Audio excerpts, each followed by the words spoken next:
एकदा एका शांत नदीच्या काठावर एक मोठं हिरवं जांभळाचं झाड होतं. त्या झाडावर एक चंचल, खेळकर आणि खूप हुशार माकड राहत होतं.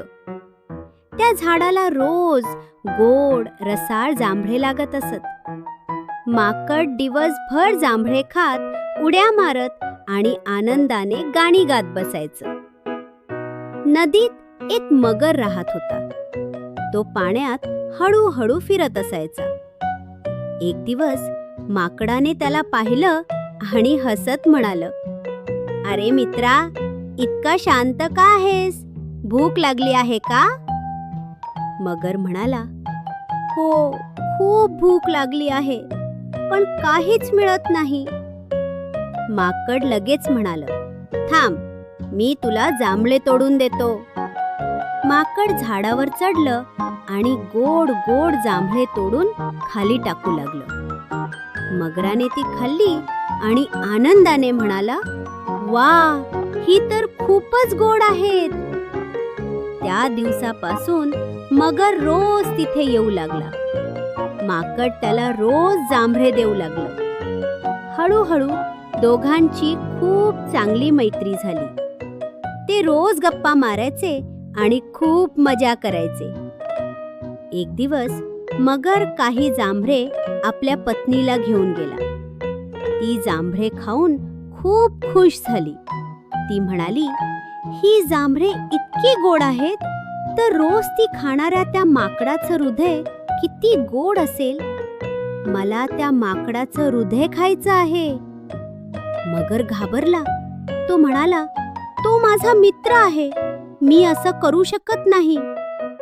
पण पत्नी हट्टी होती. ती म्हणाली, "मला ते हृदय पाहिजेच." शेवटी मगर तयार झाला. तो माकडाकडे गेला आणि म्हणाला, "मित्रा, माझ्या घरी ये. माझी पत्नी तुला जेवायला बोलावत आहे."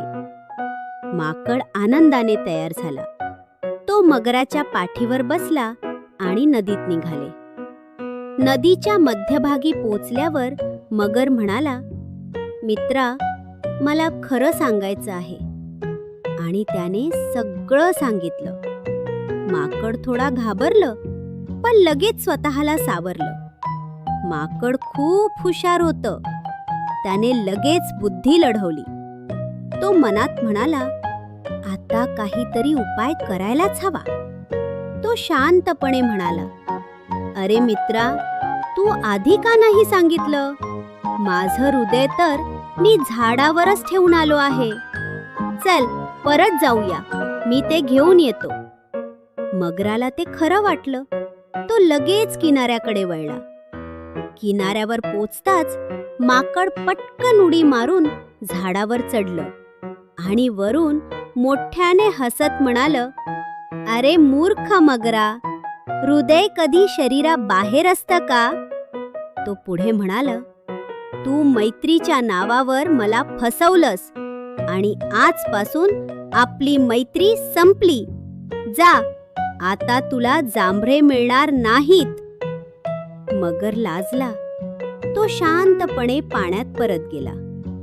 माकड मात्र सुरक्षित झाडावर बसून राहिला. मुलांनो, या गोष्टीतून आपल्याला काय शिकायला मिळालं? संकट काळात घाबरून न जाता बुद्धीने काम घेतल्यास संकटातून मार्ग काढता येतो. मुलांनो, अजून मजेदार गोष्टी ऐकायच्या असतील तर लाईक करा, शेअर करा आणि लगेच सबस्क्राईब करा. आपण पुन्हा भेटू नवीन गोष्टीसोबत. Bye bye.